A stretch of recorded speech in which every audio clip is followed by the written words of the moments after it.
pessoal, bem-vindos a mais um vídeo aqui no Flipa Books. O meu nome é Flipa e eu estou aqui para falar com vocês sobre os livros que eu li durante o mês de novembro. Eu comecei em novembro a terminar um dos melhores livros deste ano, for sure. Sapiens, A Brief History of Humankind, do Yuval Noah Harari. Este senhor teve a capacidade incrível de escrever algo tão monumental e simplificado ao mesmo tempo. É basicamente o que o título diz, é uma breve história da humanidade, desde os seus primórdios até aos dias de hoje. Eu sei que à primeira vista pode parecer um livro muito intimidante, algo que nenhum de vocês nunca considerou sequer incluir nas vossas leituras, porque eu era assim, eu olhava para isto, o que me trouxe a este livro inicialmente foi a opinião de uma amiga minha. Ela leu e adorou e teve-me a falar de poucas coisas que ela aprendeu com o mesmo. Eu fiquei interessada, pus na TBR, um dia lá comprei e foi a melhor coisa que eu fiz. Ao longo deste livro o autor leva-nos por a jornada que o Homo sapiens percorreu para chegar onde está neste preciso momento, quais os atributos, quais as coincidências, quais as oportunidades que nos permitiram converger neste ponto onde nós estamos a dominar o mundo. Coisas muito interessantes, por exemplo, o facto de os mamíferos por si só trabalharem em grupos muito grandes, no entanto nunca se viu grupos de mamíferos a trabalhar aos milhões, aos bilhões como nós fazemos. O que se vê na natureza, por exemplo, os chimpanzés, podemos ter grupos de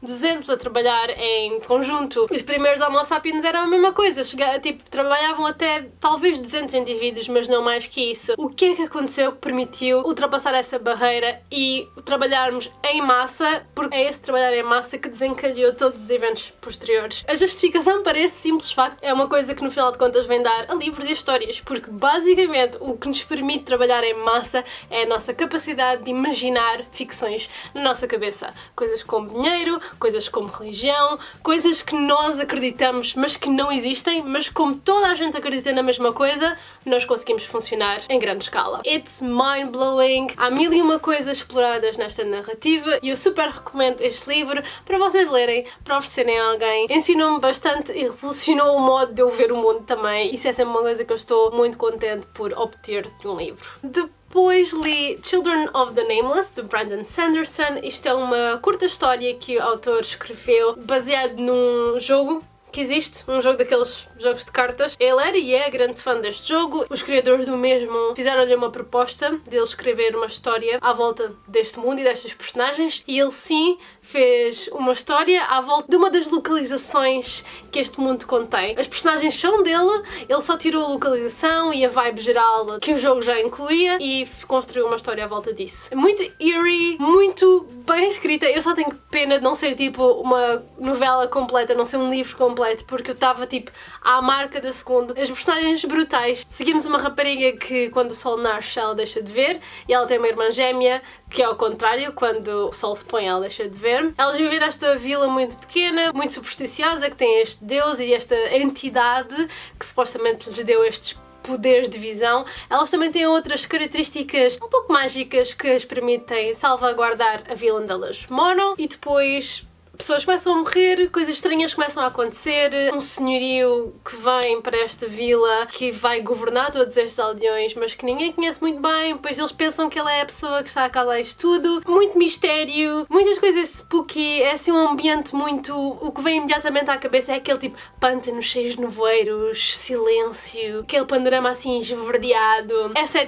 é a vibe geral. Mais uma vez eu adorava que fosse uma coisa assim, porque tinha imenso potencial para ser uma história completíssima. O próximo livro que li em novembro foi The Turn of the Key, da Ruth Ware. Este é um thriller em que seguimos uma rapariga, ela é uma babysitter e ela vai trabalhar para esta casa na Escócia. É um sítio completamente à parte do mundo exterior. Estes pais contratam-na para cuidar dos 4 filhos nesta casa que é uma smart house. É uma casa onde podes comandar com a tua voz praticamente tudo, para acender a luz, para abrir as persianas, para ligar a música, para fazer encomendas de comida através do frigorífico. As coisas começam a ficar assim um bocado creepy quando coisas assim meio estranhas, barulhos estranhos, portas a abrir, janelas a fechar, whatever, coisas assim começam a acontecer. É um livro que mete cagufo. Eu cheguei a estar a ler isto pela noite dentro e ter tipo pessoas, as minhas colegas de casa aí na casa, e quando uma delas abria a porta eu quase que saltava até ao teto, só para vocês verem como isto pode meter um pouco de medinho. Eu adorei este livro. Tive uns poucos problemas no início, mas que foram explicados no final, o que foi tipo super satisfatório. Há de quem se queixe do final porque é tipo abrupto,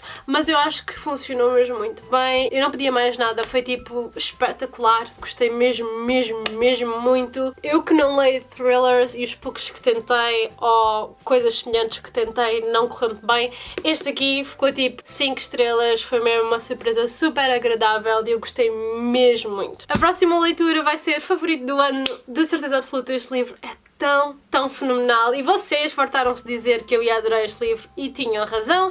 The Shadow of the Wind, de Carlos W. Zafón. Este livro é tão mágico, tão atmosférico. Passa-se em Barcelona, começa com um pai a levar o filho à livraria dos livros esquecidos, de onde ele escolhe um volume, que é The Shadow of the Wind. Quando este rapaz chega à casa, ele lê o livro de rajada e fica completamente apaixonado por o mundo, a escrita, tudo o que o livro contém, e meio que começa a investigar as origens do autor do livro e descobrir tudo o que ele pode sobre o mesmo. A verdade é que não existem muitas informações e há alguém que anda a tentar destruir todos os livros desse mesmo autor, que por si só nem sequer era famoso. Fantástico, fantástico. Parece que temos uma história dentro de uma história dentro de uma história. As personagens são tão carismáticas. Apaixonei-me pela escrita, pelo ambiente, pelo mundo, pela história, é tudo fenomenal. Eu adorei.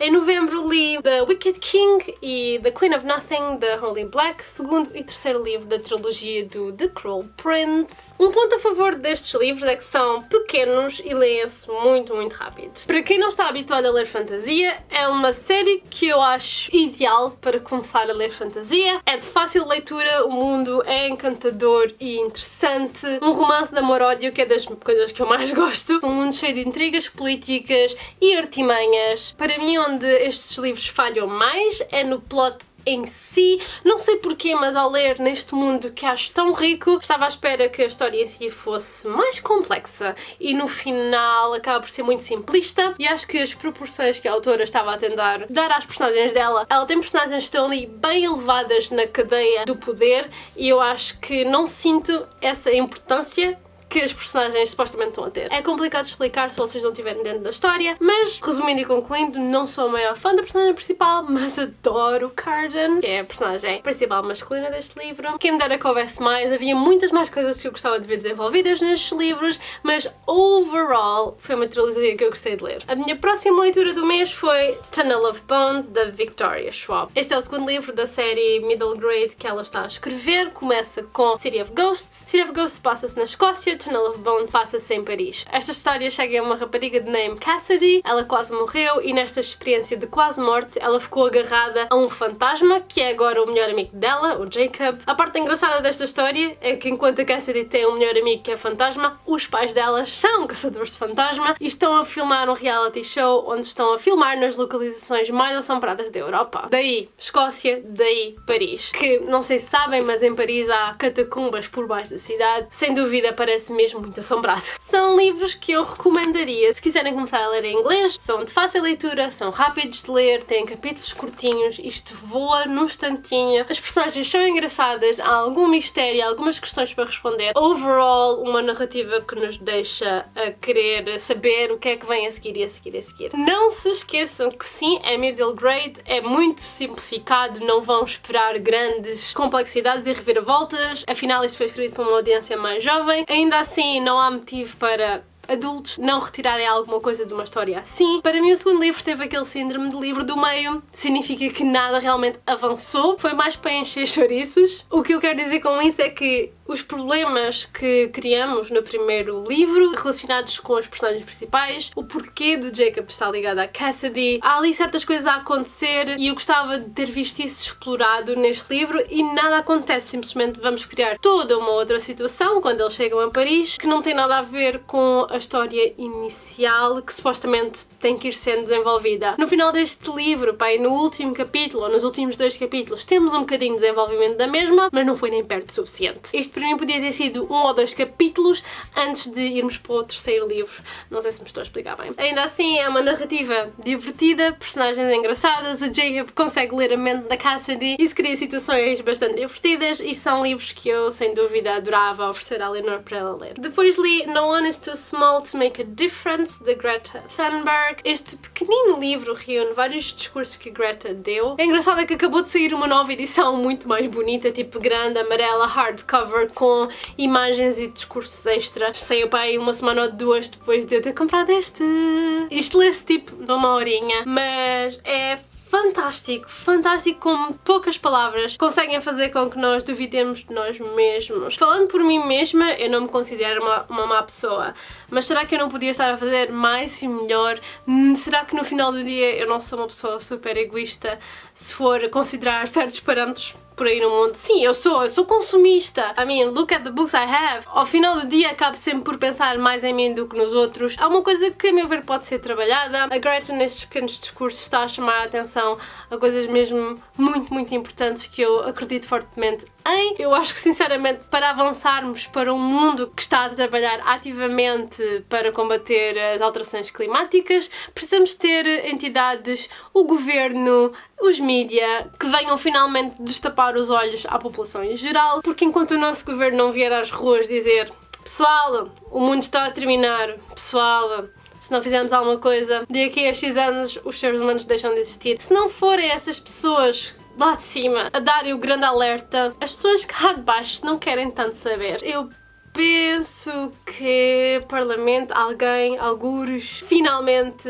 admitiu a emergência climática, mas eu só vi isso no Instagram da Greta, não vi em mais lado nenhum, não está nos grandes tabloides, que é isso que devia estar. Estas notícias deviam estar em todo lado, são a coisa mais urgente e ninguém fala sobre isso, porque falar sobre isso significa perder certas indústrias, significa perder dinheiro, significa perder poder e as pessoas continuam a pôr dinheiro e poder à frente do que realmente importa. Isto é muito, muito simples, alguns dos discursos são bastante repetitivos, mas pronto, ela tem um discurso principal que andou a dar a várias localizações. Próxima leitura, Thornhill, de Pam Smythe. Este livro, uau! Perfeita leitura de Halloween, eu sei que o Halloween já lá vai, mas este livro é bem creepy, gótico e foi uma história fenomenal, eu gostei bastante. Conta 2 histórias em paralelo, em desenhos conta o presente e em entradas de diário conta o passado. E no passado nós seguimos uma rapariga num orfanato que sofria muito bullying e estava aqui a sofrer um bullying em particular por uma rapariga muito obscuro, muito creepy, uma coisa muito estranha mesmo. Nós vamos seguindo isso através das entradas de diário que ela escreve, como ela estava a sofrer nesta situação, como ninguém estava a fazer nada para a contrariar. Se eu não me engano, a rapariga tinha autismo, ou seja, ela nunca se queixou a ninguém porque ela não conseguia expressar esses sentimentos para além de os escrever. No presente estamos a seguir uma rapariga que se acabou de mudar para a casa ao lado de onde o antigo orfanato era. Atenção que estas 2 linhas paralelas têm uma margem de tempo muito grande, mas esta rapariga que se acabou de mudar para a casa nova começa a ver luzes acesas neste orfanato que está fechado, a cair de podre. Ela vai lá explorar e começa a encontrar pequenos objetos, pequenas sombras, e ela está determinada a descobrir o que está a passar. Super creepy, adorei o final, foi tipo fenomenal, gostei mesmo muito desta história. Vamos então para o último livro que eu li neste mês de novembro, The Kind Worth Killing, de Peter Swanson. Uma mega recomendação da Manganete e de muitos de vocês que leram este livro e adoraram. Este livro conta a história de 2 estranhos que se conhecem no aeroporto, o Ted e a Lily. O Ted está-se a queixar da mulher dele, como ele descobriu que a mulher o traiu e como ele está tipo, não sabe como é que há de lidar com aquilo e que está tipo a passar-se com aquela cena toda e como ele adorava pudesse simplesmente matar a mulher. E a Lily diz: queres matar a tua mulher? Ok, eu ajudo-te. Começa assim. No início eu não estava a gostar muito deste livro e eu acho que o motivo mais simplificado para explicar isso é que eu não estou habituada a conteúdo tão adulto. Há palavrões, há sexo, há temáticas e maneiras de ver o mundo bastante diferentes e depois também estava extremamente aborrecida, não estava assim a acontecer nada por aí além, até para aí à página 170, quando realmente as coisas começaram a avançar. Do início parece tudo muito estranho porque eles estão a planear matar alguém e estavam a fazer confusão. Como é que eles simplesmente estão a tentar matar alguém e nenhum nem o outro sequer pensam: epá, esta pessoa é um bocado estranha. Pronto, calhou os 2 serem um bocado estranhos. Tu nunca sentes que eles pensam sequer que isto pode ser errado e estavam a fazer confusão porque não havia nenhuma consciência em nenhuma destas personagens. Só mais tarde, quando certas coisas começam a acontecer, problemas, coisas inesperadas, coisas que não estavam planeadas começam a acontecer, é que eu comecei a ficar realmente investida nesta história. A partir do momento que uma coisa inesperada, uma coisa fora dos planos acontece, desencadeia todas estas consequências que ninguém tinha previsto, e aí sim é interessante porque tu não fazes ideia do que é que vai acontecer. E depois começa a ser uma questão de precisas saber o final, precisas saber como é que isto vai terminar. Pensamentos finais em relação a este livro: gostei como foi rematado, acabei por gostar bastante da Lily, personagem que ela é, maneira como ela pensava, os problemas que ela tinha ali naquela cabeça. Overall arc dela é bastante interessante, muito simples de perceber o género de coisas que eu gosto. Se compararmos os dois thrillers que eu li este mês, este é muito impessoal para mim, não me identifico com nenhuma das personagens, enquanto The Turn of the Key eu conseguia ter empatia pela personagem principal, a babysitter. Esse pequeno fator faz-me adorar um livro e não gostar tanto do outro, ou pelo menos ter mais dificuldades a ler este do que este. Ainda assim percebo porque as pessoas adoram este livro, não é um livro mau, simplesmente não se adapta muito bem ao meu gosto. Foram então esses os 10 livros que eu li ao longo do mês de novembro. Obrigada por assistir a este vídeo e eu vejo-vos no próximo. Goodbye!